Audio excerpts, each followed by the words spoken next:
What's the most disturbing secret you've discovered about someone close to you? My great-grandmother was married to 3 different people at the same time. The men were from different branches of the military. She was collecting all 3 of their paychecks at a time. Is your family sure who your great-grandfather is? That's a valid question.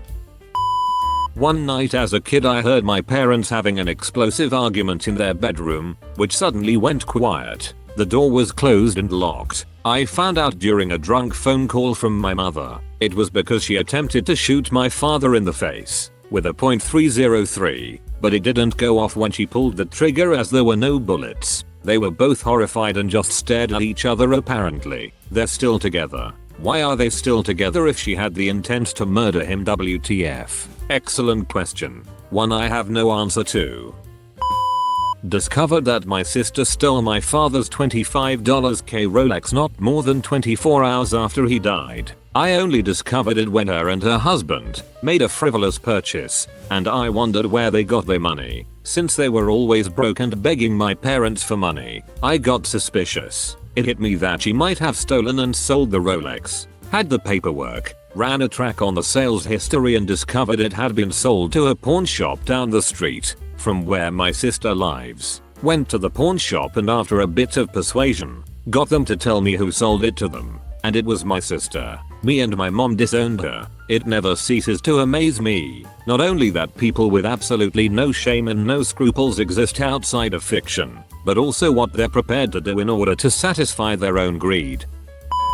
As my grandmother took her last breath, she laid there on her bed in her room dead. My mother, sister, brother, aunt and I were with her. She was an amazing woman. It was a terribly sad event to lose her. My aunt began putting lotion on her hands. At the time I don't think any of us thought much of it. I think I recall thinking, that's sweet. It was a little strange, but I just thought she was doing it because my grandma's hands may have looked dry, and it was maybe the last time she'd ever be able to do something like that for her. My sister yells out in a very angry aggressive tone, "You effing B," and we all kinda step back, like whoa WTF just happened? What's going on here? We're all puzzled looking at my sister like, what was that about? She then says, she just slipped her rings off her fingers. That was a bad day. My aunt then rushed the sale on the house even though my mom didn't want to sell it at all. My family has been fractured ever since that day. Just found out the other day that it wasn't my neighbor's dad who senselessly shot and killed my dog. It was his son, who I was close friends with. He did it on purpose. He knew how much that dog meant to me too. I also found out the other day where he lives. He's a meth head now. So I'll just let nature, or the police, do their thing. My former wife, now ex, and I were having problems. I was certain she was cheating on me. I found her notes where she was figuring out, and had added up, how much I was worth dead. My mom received birthday cards with money in them, for years, from her parents. She kept the cards with the money in them, saving to buy a piano sentimental reasons. My sister, who has repeatedly stolen from family members, found the collection of cards money and took them. My mom only wanted the cards back when she realized what happened. My sister denied everything. F you, Emily. Yeah, F you, Emily. My coworker lets her dog hump her leg every morning till he releases while she has her coffee, which has stayed with me since I heard it. I can't think of anything else when they talk to me. The shit some people admit, man. You wouldn't be able to torture this information out of me. It would be the first thing to admit though, seeing as the torturers would go, WTF is this man, and just forget to torture you further upon hearing this F up info. I was pretty close with my youngest uncle growing up, at least in pictures. He was in his mid-20s when I was like 5 for context. One day when I was in middle school he just stopped coming around completely. My entire family told us kids that he was backpacking around the nation. In high school I was going a genealogy project on my grandfather, his dad, and accidentally found my uncle's name on the SO registry. Come to find out he was running a CP ring and had served 16 years in federal prison. He's out now and my family pretends nothing happened. I stay far away. Wait. When you say, my family pretends nothing happened, do you mean that he's back at family gatherings and stuff after being released for CP? He isn't allowed around children or firearms unsupervised, but yes, they talk to him every week and act like nothing happened. He was around all of us when my grandpa passed away. That's how my family operates. They insist he took the fall for his stepfather and didn't do anything wrong. After I found him on the registry, I confronted my mom and she told me his stepfather is the real bad guy and he didn't do anything. I made a Pacer account a few years ago to see his case information because something felt off, and that's how I found out he was leading a CP ring and creating CP. Graduated boot camp and wondered why my brother wouldn't talk to me. Turns out he was effing my ex while I was there instead of delivering my letters. Guess guilt ate him up, and he thought it was simpler to keep up the lie and not have a brother, right up until an old friend from my hometown told me what happened. My grandfather beat someone to death. My dad was an only child, but my grandmother was once pregnant with my dad's younger brother. When she was 6 months pregnant, someone in construction equipment ran over the car she was driving and she lost the baby. While she was in the hospital, my grandfather found the guy and beat him to death. From what I understand, he was in jail for about a week before he was released. Apparently, he claimed temporary insanity due to the circumstances. I learned all this about 4 years ago when my brother was researching family history and asked my grandfather about it. I've always seen him as a nice, little old man. My brother was stealing money from father who had dementia. This went on for a year, and how I found out about it was because the bank who had my father's mortgage called me, wondering why it hadn't been paid in 6 months. My father's bank account went into the negative around this time too, and when I confronted my brother about it he said, "Well, I gotta pay my bills." I was about to take control of all the accounts and make sure shit got back on track, but my father ended up in the hospital and died shortly after that. My brother also stole some of my inheritance too. In the end, he stole over $5,000 from his dying father. So my grandmother, who's been estranged from my family for a long time now for a multitude of reasons, has this weird thing where she has to share food with people. Are you ordering steak at the restaurant? Well, oh boy, she's gotta order the same thing. Even if she doesn't like steak, try her drink. It's really good. Take the first bite of chicken to let her know if it's any good. This always really annoyed me cause I hate sharing food. One day I brought it up to my mom and she was like, "Oh yeah, grandma is afraid of being poisoned, so she wants other people to try it first." So let Emmy get this straight. Grandma thinks someone is trying to poison her, so she has Emmy try the food first, and it makes so much sense looking back, because she literally would not take a bite of anything she ordered until someone else had a bite first. Thanks grandma. Found a scrapbook of my mom and a guy I didn't recognize from her immediately post-college days. Turns out he was a long-term boyfriend of hers who killed himself when she broke up with him. My grandfather found his body, I learned at age 20, by finding the book shrine to him.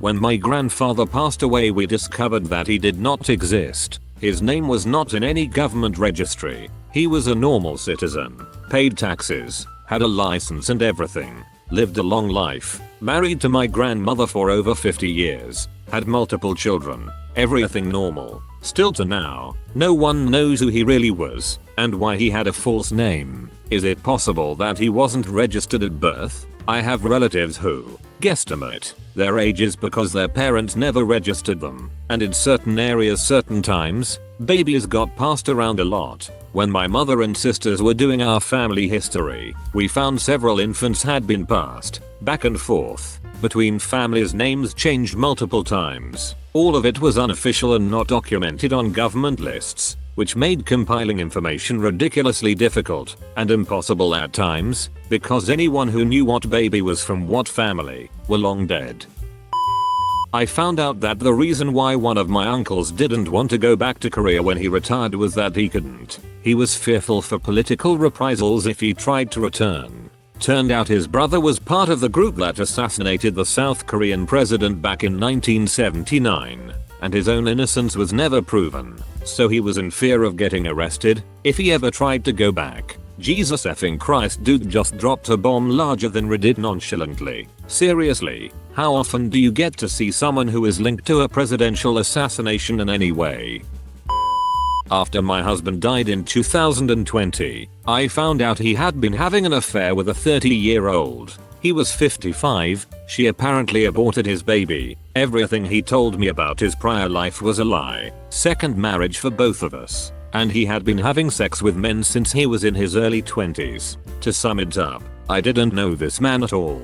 We had been together 10 years and married for 6. I just found out my aunt and uncle slept together a few years ago, and somehow, my dad is the bad guy for cutting them both off. Edit. For context, they were brother and sister, not a non-blood related married couple. Wait, brother sister aunt uncle or married couple aunt uncle? Both have a WTF reaction, but only one questions why you're shocked. Brother and sister, same mother, different fathers. I said something in general about horses one time. My good friend just kinda shrugged and said, "Huh, my uncle got effed to death by a horse." What the hell? Turns out my friend's uncle was the Mr. Hands guy from the Seattle area. My friend was like, "Oh yeah, there's a whole movie about it and everything. It's called Zoo. Some town called Enumclaw, Washington is where this happened." I did look it up to see what he was talking about, since he just blindsided me with the whole story. I don't really know why someone would claim such a thing if it weren't true, but perhaps he just wanted to shock me. We don't really communicate anymore, due to changing jobs. Casually coming across a Mr. Hands reference on Reddit was not on my bingo card for today. As a Washingtonian, this is my favorite story to tell people. I try to sneak in references to it in the most mundane conversations. Almost nobody believes this is true until I show them the story. The other guy who filmed it and then drove the uncle to the hospital where he died could not be prosecuted. They couldn't prove it as animal cruelty, just a misdemeanor trespassing charge. This got the WA lawmakers to finally outlaw bestiality, and that other guy moved to Tennessee to continue to F horses. It's still legal to do so in lots of states in the South. My best friend confessed to me that he has a child as a result of a long-distance affair in another country. He has 3 kids in the US and is in a toxic marriage. His wife doesn't know. "I'll be out late, honey. Got a thing in Argentina for the weekend."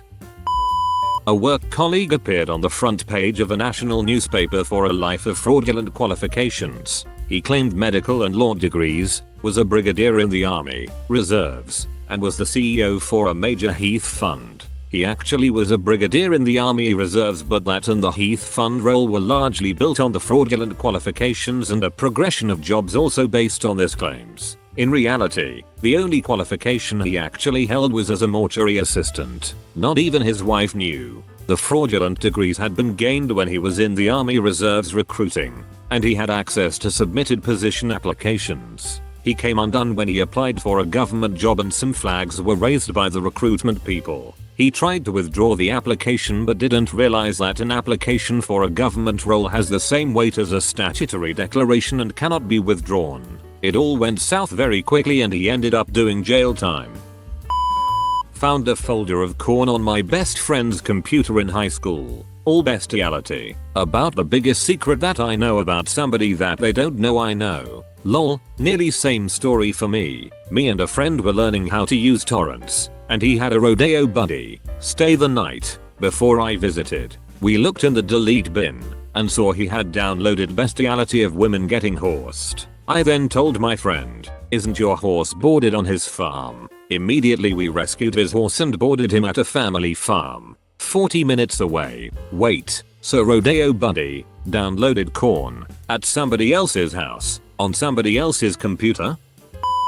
She was my best friend of 7 years. We had literally been through it all together. I moved out of state with my now husband, but she convinced us both to move back to be closer with her. After about a year, we had no real ties to the state we had tried out, so we said screw it, let's go back. She's basically family. We were all so happy to be reunited. She was over almost every night for dinner. We all laughed and talked and had a blast. Best year of my life. Then slowly, she started trying to turn my husband and I against each other. Anytime we had an argument, like any couple does, she would text each of us about how right we were, trying to foster animosity between the two of us. With me, she started talking about how she had a plan B for us, that if my husband and I couldn't make it work, I could move in with her and we live happy lives together. With my husband, she started talking about her infertility issues and how she wanted to have a kid just like him. She just needed a sperm donor.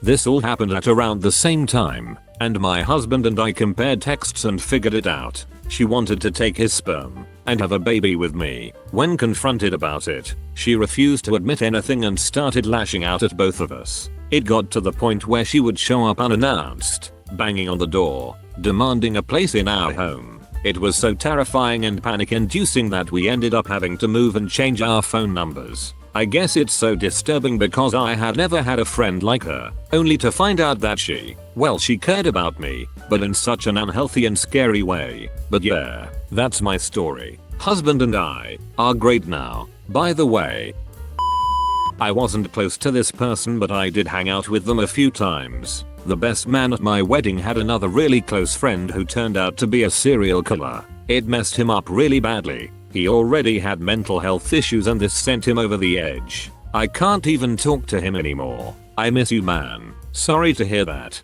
Had a semi-similar situation. A kid, a year behind me, in high school committed M&S a few years after we graduated. His girlfriend broke up with him, so he broke into the house where she was asleep with her new boyfriend. Killed them both, then himself. First and only time I remember my podunk town making the national news. My uncle on the other side of the country called my mom and asked if we knew the kid, after he saw the report on TV. Awful shit. I didn't know him that well, but he'd gone to prom with one of my friends less than 5 years prior. He shot his friend in the foot on purpose. They were teens and playing with a gun while drunk. Stupid, I know. And he accidentally shot his friend in the foot. Except it wasn't an accident. He admitted to it being on purpose later. Edit. No, this isn't the event that happened in your small American town and we don't know each other. I'm not even an American. And guns are like super illegal here. I have no idea how he acquired it. He could probably go to jail just on the merit of that alone. And from us Europeans, are you guys okay? This isn't a normal thing and you guys shouldn't relate to it. Ex-roommate and good friend got kicked out for not paying rent. A couple months later, a girl goes missing after her shift at Wendy's and turns up murdered. Guy confesses while on mushrooms to police and is released. Due to his condition when admitting it, ran into him a couple weeks after and I could tell something was up. Turned himself in sober the next day. I used to go to work, leaving my girlfriend at the house with him. You think you know someone. Looking back 15 years later, and it all adds up. Wait, the police didn't believe his confession because he was high while confessing, so they just let him go? I think they had to let him go, due to being on a hallucinogenic. It may not have been admissible in court as a result. My former best friend cheated on his wife multiple times. I found out because he tried getting me to cheat on my wife, who he was the best man at for our wedding. Completely F. My mom paid the guy who shot the bullet at my wife, then GF at time, when we were 18. Quick edit. This is way too late, but for the many people in the replies assuming I'm a man, I'm not. OMG. Any chance you can shed some context? Well, off the bat, it was a poorly executed hit. Thank God. And she obviously recovered pretty well. Unfortunately not the first time there was a hit put on her though. Same guy was paid to take out her mother while she was pregnant with her, but ended up killing her uncle instead, who had put himself in front of her mom. He got away with it due to the severe negligence and corruption that was rampant in the local police force at the time, and the one who hired the hitman was the then mayor's drug addicted and alcoholic slob of son who had some petty vendetta and bad history with my wife's mother. Said slob was also my mom's favorite lover, and after he died, of a severe OD mind you, she essentially had some sort of psychotic break or something. Mental health issues run in the family, and it kicked off a domino effect of erratic behaviors on her part. Still to this day we don't really know her true motivation, but we've pretty much agreed that it probably had something to do with her losing her obsessive control over my life, which was primarily thanks to my wife. My mom's dead now, but we didn't know for sure it was her until she admitted it in her letter to me, so unfortunately she basically got away with it. Sorry if this is a bit long-winded, lol. Wait, am I reading this right? The same shitty hitman that your mother hired to kill your 18-year-old girlfriend was also hired 18 years earlier to kill her mother while girlfriend was in the womb? I had to reread like 3 times. This is the most insane thing I've read.